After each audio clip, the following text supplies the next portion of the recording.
When discussing the notorious former headmistress at Northwich County Grammar School, it's important to consider her reputation in the broader context of her era.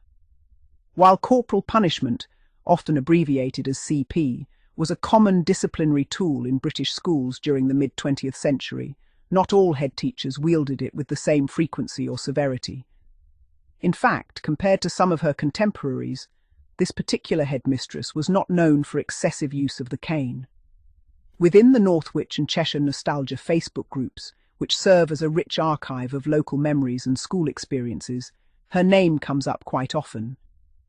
Yet despite her frequent mention, I was only able to uncover 2 direct, first-hand accounts of her actually administering corporal punishment. This suggests that, while she may have been a formidable presence, her use of the cane was relatively rare. Anne, one of the former students, shares her vivid memory. She wielded her cane with a passion. I know, I felt it. Meanwhile, Debbie recalls her own experience. I had the cane off Miss Dines and it flippin' hurt. These personal recollections are further supported by the words of Lynn Simmons, who herself was a notable figure at the school.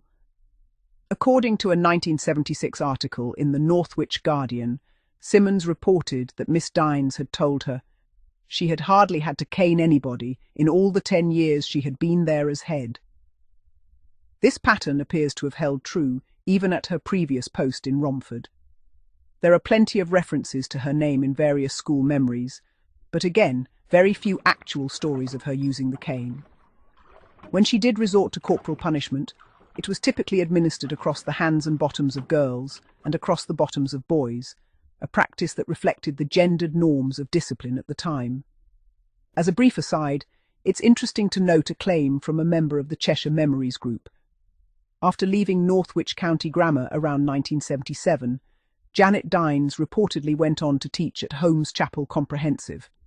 Unfortunately, I have no further information about her career or life after that point, nor do I know what became of Lynn Simmons. Turning to the alleged caning of Sheena, I revisited the group discussions and uncovered some new details. A gentleman named Tommy offered this recollection about Mr. Haslam, sometimes spelled Haslan. Wow, that's Penguin, he used to walk like one, and used to hit you with his cane or slipper. This prompted a response from Lisa, who added more nuance to the story. Yes, Tommy, but it was only the boys Mr. Haslam would threaten with his cane or slipper. I remember the girls in my math lesson petitioning for the same treatment. The girls would get detention instead, and a few of them would much rather get the slipper and be over and done with it rather than stay behind in detention.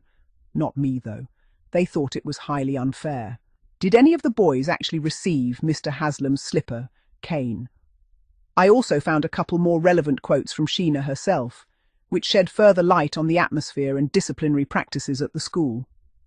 Mr. Haslam wasn't scary, LOL. We called him Penguin, but he did love his cane collection. Lady left to him, headmistress who also kept a slipper collection, I know, LOL. Got punished often enough, XX. He stopped caning year I left. Some boys broke into his cane cupboard and snapped a few. Mr. Haslam was the main punisher. You were sent to him. I didn't have him as a teacher.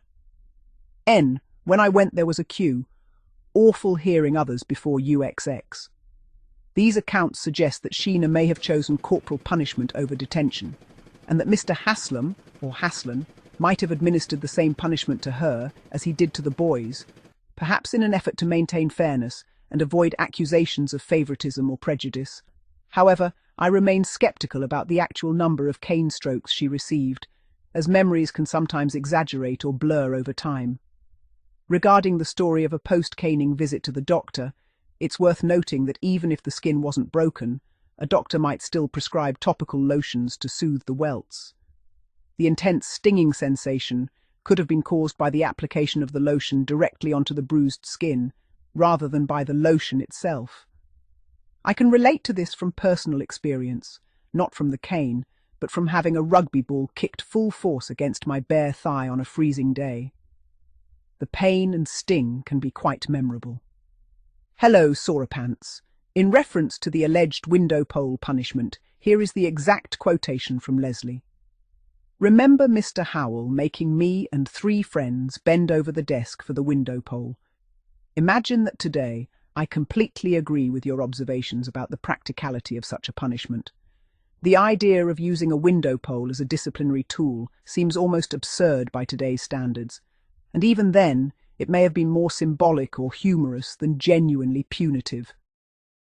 It's possible that Mr. Howell used a lighter, less dangerous version of the window pole rather than the heavy brass hook-ended staffs that were common in older schools. My imagination can't help but picture the scene Leslie describes: 4 students lined up, bending over the desk, with the window pole raised for dramatic effect. In reality, the length and unwieldiness of the pole would have made it impractical for actual punishment, but it certainly would have created a memorable spectacle. I suspect that, in this case, the punishment was intended to be more light-hearted or jocular than truly severe, a reflection of the sometimes theatrical nature of school discipline in those days.